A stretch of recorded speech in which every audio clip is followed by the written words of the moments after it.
Bonjour à tous, j'espère que vous allez bien. Suite à un long temps de pause, je profite de ce troisième confinement pour continuer mes petites vidéos afin de fêter les 10 ans de mon entreprise.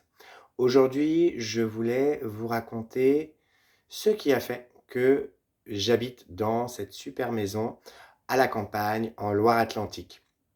En fait, c'est tout simplement suite à ma rencontre avec Jésus. J'ai pour habitude de dire, et c'est vrai, que c'est Jésus qui m'a donné cette maison. Pour en savoir plus sur ma rencontre avec Jésus, je vous renvoie à la précédente vidéo. Donc, je me sépare de mon compagnon avec qui je vivais à l'époque. Suite à ça, je rencontre Jésus et je me dis: «Bon, je vais déménager. Cet appartement me coûte en fait beaucoup trop cher et j'ai un rêve depuis 10 ans, c'est de vivre à la campagne. So let's go». Hem Et je suis quelqu'un d'assez rapide, je suis un peu le Speedy Gonzales dans la vie et je me dis: «Bon, bah, au bout de 15 jours, ça y est, j'ai fait mon deuil, je vais chercher une maison, je m'en vais» et cetera et là, l'énergie de Jésus descend et me dit: «Attends 15 jours». Cependant, et ceux qui me connaissent le savent bien, je suis toujours très, très méfiant quand je reçois une information directement et notamment dans ma vie privée, même si c'est un petit peu moins vrai ces derniers temps, hein, forcément, plus j'avance, plus je fais confiance. Donc je me dis: «Cette info est pas bête, c'est vrai que je vais un peu rapidement» et au bout de 13 jours, je commence à chercher une maison et en fait, je trouve rien. Je trouve des maisons, mais j'ai pas vraiment de coup de cœur et le 15e jour, je suis sur un site, d'annonce de location de maison et là, juste en voyant l'annonce et sans l'ouvrir, je vois une maison et ça me semble évident. C'est cette maison. Je saurais pas vous dire pourquoi, mais c'était complètement évident, c'est cette maison. Par la suite, je me suis rendu compte d'ailleurs que toutes les maisons qui m'intéressaient plus ou moins étaient autour de ma maison, alors qu'en fait, moi, je cherchais autour de Nantes, ce qui est quand même très, très vaste. Mais toutes les maisons que je cherchais étaient au nord de Nantes et autour de ma maison. Je viens visiter cette maison. Le locataire de l'époque, la seule phrase qu'il m'a dite, c'est: «Elle est bien cette maison», en me regardant droit dans les yeux. Et moi, comme j'étais à fond, je lui ai juste répondu: «Oui, oui, je sais». Et juste à ce moment-là, l'agent immobilière, rentre dans la pièce dans laquelle j'étais avec le locataire et me dit: «Bon, j'annule toutes les visites, c'est vous qui aurez cette maison». Alors qu'à l'époque, je gagnais quasiment le prix du loyer de cette maison. Là aussi, ce qui est fou, c'est que ma propriétaire a accepté que je loue cette maison alors que c'était un pari risqué. Il s'avère que, je crois savoir, elle me l'a encore dit dernièrement, qu'elle ne regrette pas du tout de m'avoir comme locataire, puisque j'ai fait énormément de travaux dans cette maison et qu'on trouve toujours des arrangements, qu'on a une très, très bonne relation, on communique beaucoup.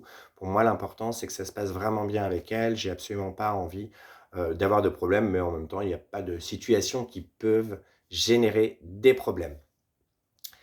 Et quelques mois plus tard, je lui ai demandé pourquoi elle m'avait choisi comme locataire alors qu'à l'époque, je gagnais très mal ma vie. Elle m'a tout simplement répondu: «Bah, écoutez, tous les locataires, qu'on avait choisis précédemment gagnaient très bien leur vie, mais payaient pas le loyer. On avait beaucoup de problèmes avec eux et vous, je sais pas, je vous ai bien senti». Il s'avère que cette maison, c'était la maison, de sa grand-mère qui est décédée aujourd'hui et ce qui est très amusant, c'est que suite à mon emménagement, pendant environ 3 mois, dès que j'allais aux toilettes, dès que j'allais faire pipi, j'avais sa grand-mère qui tournait autour de moi dans les toilettes en me disant qu'elle était très contente que je sois là. Alors, c'est tout simple, l'eau, est un vecteur, l'eau est conductrice et moi, dès que je suis en contact avec l'eau, donc dès que je fais ma vaisselle, que je prends une douche, que je prends un bain et même quand je fais pipi, j'ai plein d'informations qui tombent juste parce que je suis en contact, tout simplement, avec l'eau. Et suite à ça, un jour, des voisins que j'adore m'ont montré une, photo de groupe, de gens du coin avec il y avait 40 personnes sur, cette photo et tout de suite, j'ai pointé mon doigt vers une dame brune et j'ai dit: «Mais la grand-mère de ma propriétaire, c'est cette dame-là» et effectivement, c'était cette dame-là. Il s'avère aussi que mon ex qui m'a aidé à emménager m'a signifié que c'était une maison de guérisseur et effectivement, je pense que cette maison a vraiment une super, super énergie et ce qui est aussi intéressant de noter, c'est que, un locataire avant moi était sataniste et faisait des travaux occultes et cetera. Ce qui montre bien qu'un lieu a une énergie qui est ni positive ni négative.